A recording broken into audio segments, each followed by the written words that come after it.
before we kind of kick into the episode for today, I just wanted to introduce all of our listeners at home to this episode of Bundles. This is Lily and Austin, your hosts, and we're actually in a live studio today, which is very exciting. I don't think we've said that since pre-COVID maybe, but Chloe's nodding, so she would know. She's our producer. Yep. And we're actually at Second Look Day here at the University of Utah. We're joined with a bunch of up-and-coming rising MS1s who are trying to decide if the U is the place for them. And so we wanted to have a conversation today with them and with you all at home about fostering community while you're in medical school and what that looks like being a first year trying to decide where you all go. And I really think that there's a lot to be said about community and how you find that in medicine. And what I really love about Bundles is that it's become my community. And even when I'm like working in free clinics and stuff, I will meet people who volunteer there who like will recognize my voice. Shout out to Fatima. She's really sweet and she works in the Lehigh Free Clinic, and she like recognized me from my voice and came up to me and was like, "Are you on Bundles?" And then we had this whole conversation, and then afterwards we like grabbed coffee and we became friends and we want to go like climbing together. And I just was able to foster community out of just talking about our own experiences and what it's like going through medical school. And that was something I was able to get here in Utah. And I think it's important that wherever you all end up, that you're able to foster that community, because medical school is hard, as I'm sure a million people will say in the next like day or two. And as you're going through all your second looks, and it really does depend on like, what does your life look like outside of medicine, outside of the hospital walls? Do you feel like you have things that you can do outside of the hospital that really fill your cup? And do you have people who will support you and fill your cup when it's running low? Austin, why do you think that this conversation is important in seeking and fostering community? I don't know. We kind of discussed this a little bit earlier, but I feel like at the base of medicine is this need to build and strengthen our communities.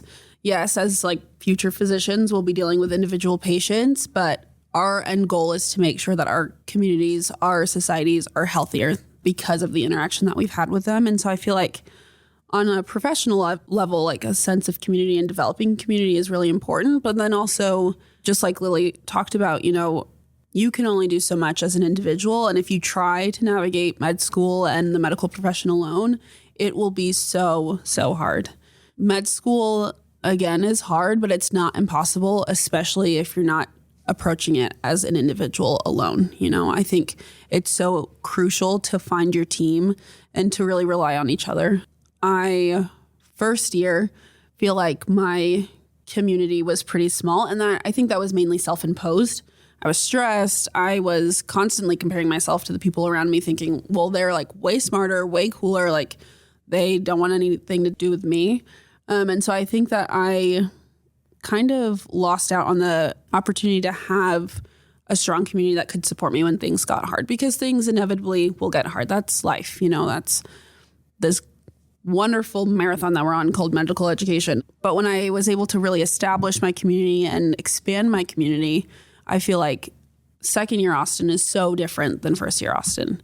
You know, I feel like I have way more balance in my life. I feel like, yes, I'm studying, I'm putting in hard work, but I am well supported. I'm having fun.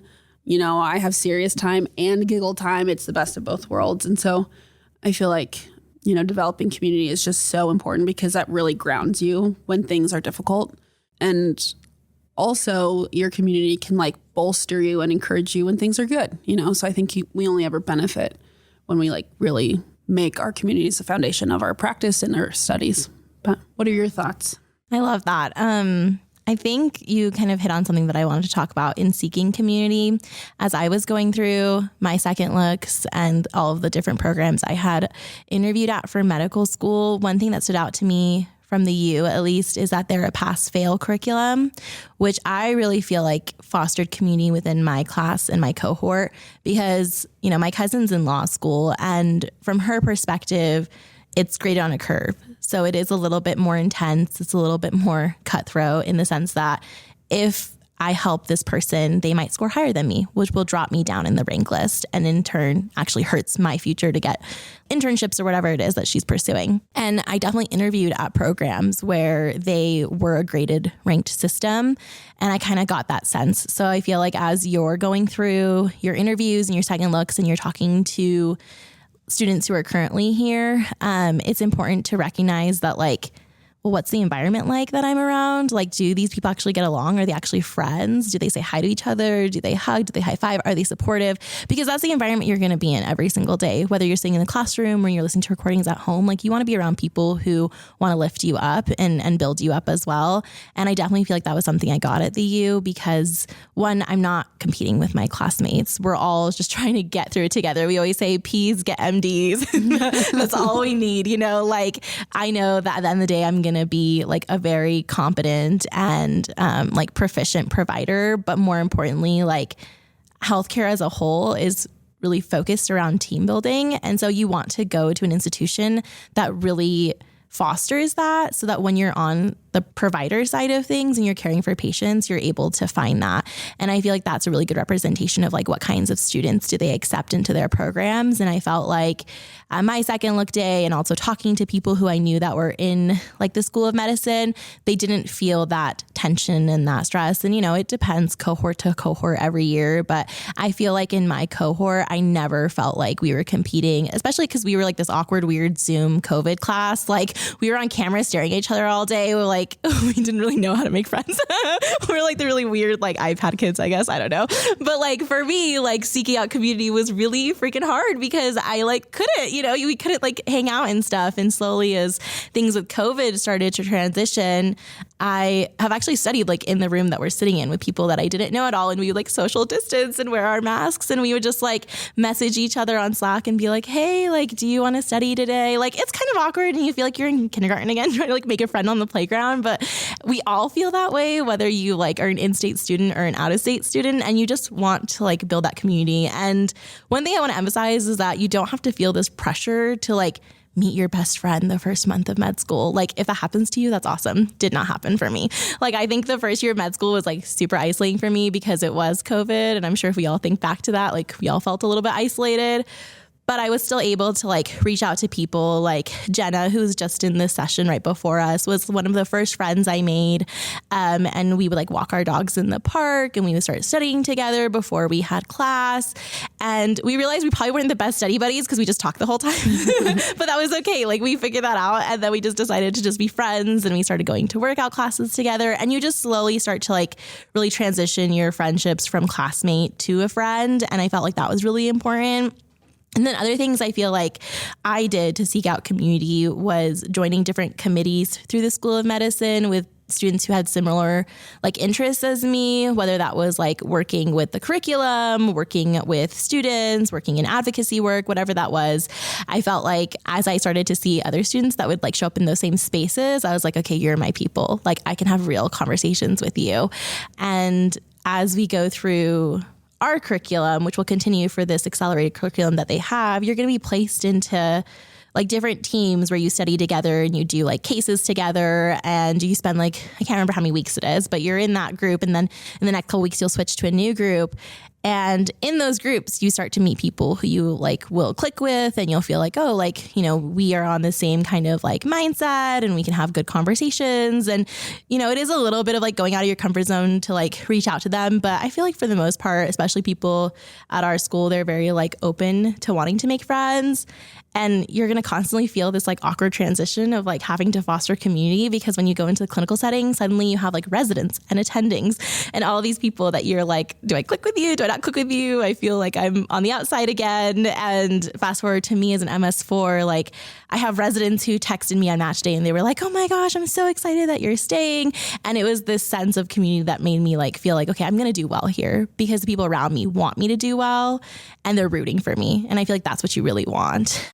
Yeah, I feel like listening to your experience was interesting because we had such different experiences first year, because you guys were like all on Zoom, like Zoom. Everything was Zoom, right? Yeah. And I started in person. And so I feel like I had probably more opportunities to interact with my classmates, but I don't know if I was in the right headspace to build community, at least at the beginning of first year. This is a plug for wellness. But and a vulnerable moment. Whoa. But I have social anxiety and then I suffer from like depression. And so I was just in such a weird spot and I would like look around and all of my classmates seemed okay. And I was like, well, I'm the only one struggling. What am I doing? And so I think it was hard for me to feel like I wanted to foster a real connection just because I was so stressed and sad. But I think that once I reached out to wellness, I got a therapist. I met with him. He's awesome. Shout out to Alex. But I feel like he helped me, kind of like reevaluate how I was thinking about myself, how I was thinking about my peers. One of the great pitfalls, I think, of all medical students is that we suffer from imposter syndrome. So we look around at the people around us and think, wow, look at Michael. Michael has got it together. He is doing his thing. Who am I compared to Michael? And so I think that makes it hard sometimes to really genuinely connect with people. And so a lot of what I did with wellness was just kind of like reevaluate and retrain myself to be like, you know what? Like, yeah, Michael's doing something different than I am, but that doesn't mean that like we couldn't get along. That doesn't mean that he thinks that I'm a fool, like let me try to reach out, let me try to build my community so I have more people in my corner cheering for me and I can be in Michael's corner cheering for him. And so I feel like that was step one for me, was really kind of changing how I was thinking about myself so that I could be open to forming genuine, deep connections with other people. So that was step number one. And then I feel like there are just so many opportunities to kind of get to know your classmates, whether it's, in school and one of the various different groups that we have a lot of different small groups, which is fun because you get to interact with different classmates in different ways, which is really cool. And then there's student interest groups, community clinics. And so I feel like the school does a really good job of like providing students with the opportunity to interact with a lot of different students, which has been fun. But then also just socially, I feel like my class did a really good job of like hosting game nights, and people would go out to bars and people would go to the Westerner, which is like such an interesting experience. So it's so fun, And so I feel like there was a good mix of like the school providing us opportunities and then kind of our classmates just generating those opportunities by themselves to really get to know one another. And through all of those things, I feel like I was able to find my people. I was able to see, okay, we think really similarly. I think we click. Let's hang out. Or even people that I don't really think very similarly with. I feel like, especially in those like more relaxed, like casual opportunities, I was like, well, I like to hang out with you. You're a fun time, even if we have like wildly different opinions about X, Y, or Z. And so growth is never quite comfortable. And I think that applies to any facet of our life, whether it's personal growth or growing our community, developing our community. And so I think just trying new things, meeting new people, putting yourself out there, in my opinion, has always paid off. And so it's been helpful for me. I appreciate you being so vulnerable because I think you'd be surprised with just how many people, myself included, have felt the way that Austin describes feeling.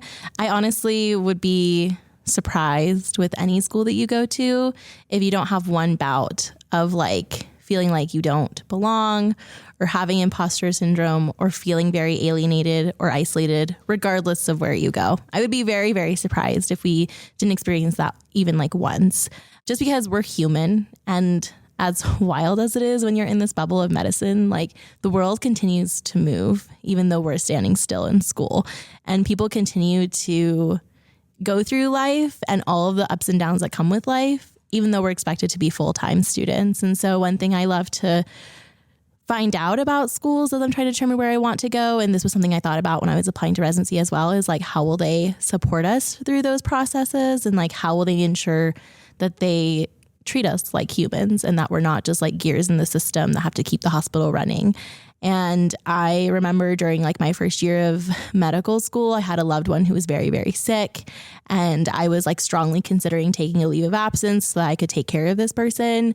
And I remember going through all the different websites and all the manuals and seeing like what would be the most cost efficient way of doing this, so I don't like owe all of this tuition and all these things. And it was like a time where I really didn't think that I would end up becoming a doctor and I wouldn't get through medical school. And I remember meeting with one population people that we haven't talked about yet, which is all of the advisors that you have. Wellness is definitely involved in that as well. But I started with meeting with Dr. Bauman, who's actually one of the advisors for academic success, academic advisor. Yeah, I don't even know what his office is called. Angel on this earth. We stand Dr. Bauman. He's amazing. I hope you all get to meet him. Yeah. But he's like this older white man that I would think I would have nothing in common with, honestly. Like, you know, just like every other advisor you'd have in college or something. And one of my friends, Miriam, who's a co-host on Bundles, became one of my close friends. And she was like, you need to reach out to Dr. Bauman. You need to talk to Dr. Bauman. Like, just get connected with him. him. And I was like, oh man, when I was an undergrad, I feel like I didn't have the best experience with like pre-med advisors and, you know, trying to get support from them. Like I really am hesitant to talk to this old white man. So it's like,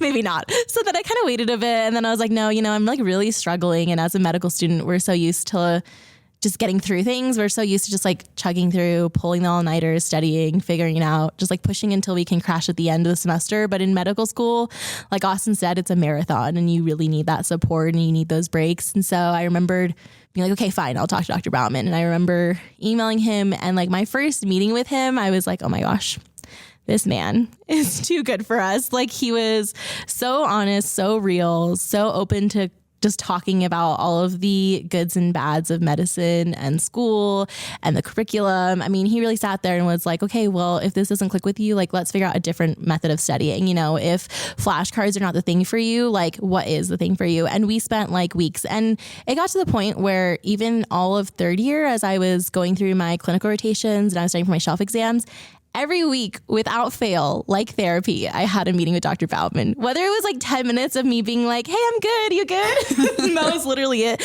Or if it was like 40 minutes of me just like full on panicking about taking my first boards exam.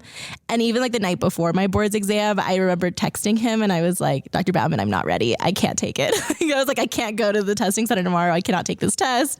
It is way too much stress. I'm not ready. And he called me. This man called me at like 10 p.m. and he was like, Lily, go to sleep. You're taking the test tomorrow. You're going to be fine. Like text wherever you need to, but go to sleep. You're taking the test. And I took it and I passed and I went on a trip to Seattle and it was amazing. And all I had to do was just, you know, be appreciative to have a Dr. Bauman. So whatever school you always go to, you better have a Dr. Bauman. Yeah, like you really need like people like that. And he was the one who really like walked me through getting back on my feet and getting through the curriculum so that when I went back into studying, I was like, you know what? Like, I don't think I need to take a leave of absence. I think I can continue going through my education and still be supportive of my loved one. And I'm able to now graduate on time with all of my classmates and I matched into a residency program and I feel like, you know, I'm stable and I'm on the ground. And I really think it was because of the mentors that we have at our school that were kind of hiding in these places I didn't expect them to.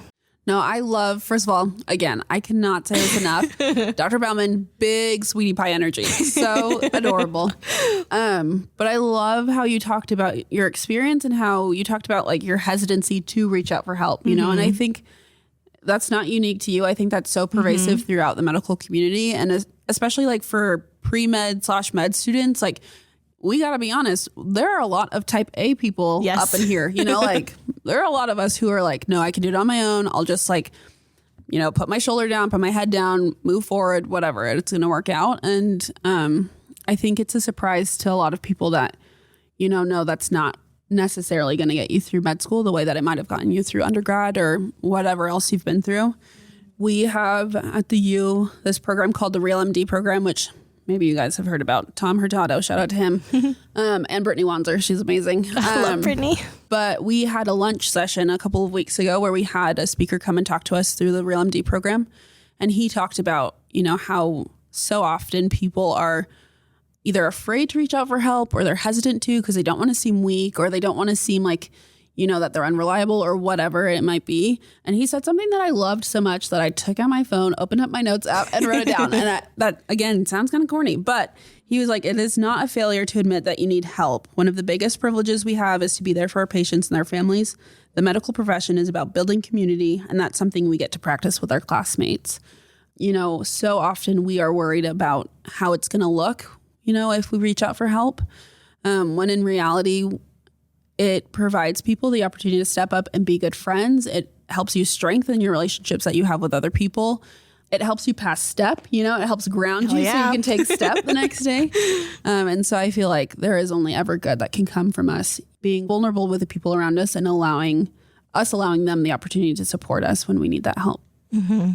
And then as we're kind of starting to wind down, because I definitely want to make time for you all to ask us questions as well, is talking a little bit about fostering community long-term in medicine, and then, you know, how this all ties into healthcare, which we kind of chatted a little bit about already. But one thing I definitely wanted to talk about was it's okay to have different types of community for different times in your life. So I think it's important to have community outside of medicine. You know, that's your family, your loved ones, people who are your friends from undergrad or high school. Like, you will be able to make time for them. I promise. It might not be as often as it is during like a gap year or during vacation times, but as someone who was so fearful of never leaving my room and never being able to stop studying, you will get there.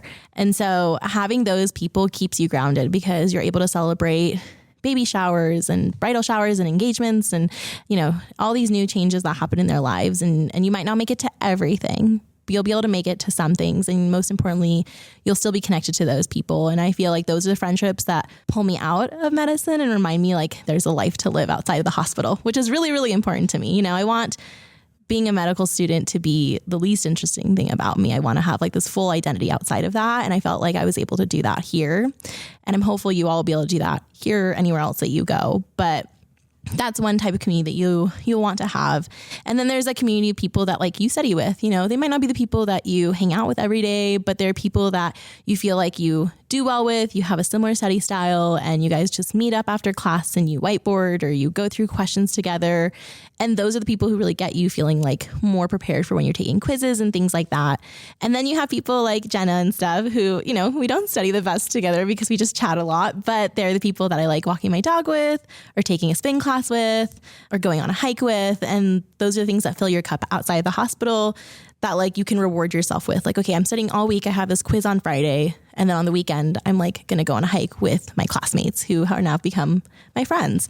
And then having community and mentors, for me, that really brought me into Bundles was getting connected with students that were in the grades above me. And so for me, I always felt like I needed some type of mentorship. And I was fortunate enough to connect with Harjeet and Margot, and even Miriam, who's my classmate, but people who I was able to ask questions to and say like, you know, how did you get through this when you were in medical school? And how did you like figure this out? And how did you prepare for step one? And how did you get through clinicals? And Harjeet's amazing. And I don't know if there's anyone else who's kind of like her in the world, but you know, we can all try to aspire to be that way. But she answered every single text, every single phone call, prepped me for every single interview, you know, was so welcoming to me when I came on to Bundles. And she really embodies what I view community like in medicine because she cares about you and your career. But more importantly, she's like, but are you happy?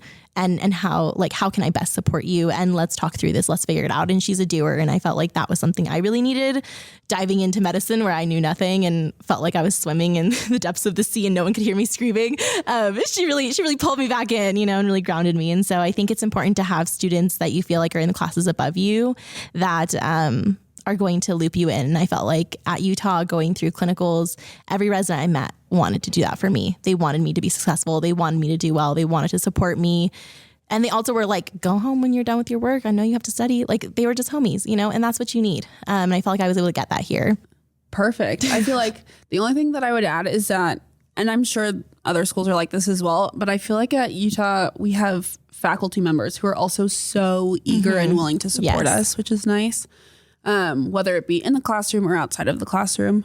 And that applies to both like clinical faculty members and didactic faculty members, which has been so cool. My class, we take our last final of didactic learning in a week.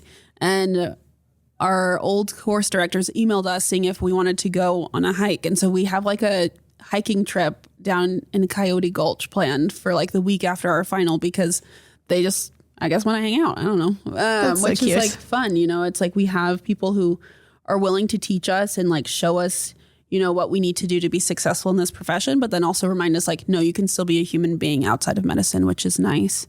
I've also had a mentor who she's a physician. She's an OB-GYN. Shout out to Dr. Kaiser. She has been such a great mentor, not only saying, okay, well, this is something that I would suggest you do if you're interested in this, or, you know, welcoming me into her practice to come and shadow or whatever it may be. But at the beginning of this school year, my class, we lost a classmate. She passed away. And Dr. Kaiser took time out of her schedule after receiving the email that my classmate had passed away.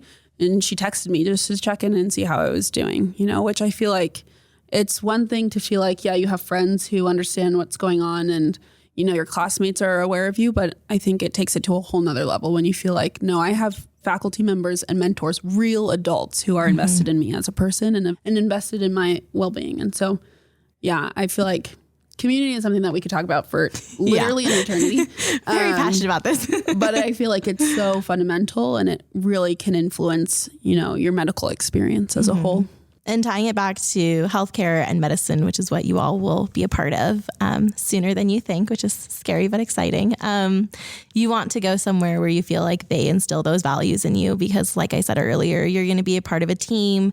You want to be able to work with others who are actually excited to be on that team and to care for patients. And, there's no individual person who gets sole responsibility of a patient. Although you are the doctor, you have a team of nurses and NPs and PAs and pharmacists, just everyone who is taking care of the patient together. And it's important that you all know how to communicate, how to foster that community, and you want to go into work and be excited to be there, and you want the people around you to be excited to be there. And I feel like the experience you get in your medical school will hopefully shape how you work in those teams in the future. And I really felt like that was something that I was able to get going to school here, and I was able to see in the hospital system that really made me feel like I would be successful on a team here. I think it says a lot that as two BIPOC women in medicine that we continue to engage with the U and continue to have our education here, and possibly thinking of doing fellowship here or doing my practice in Utah. That's something I probably would have never thought 16-year-old Lily would say, but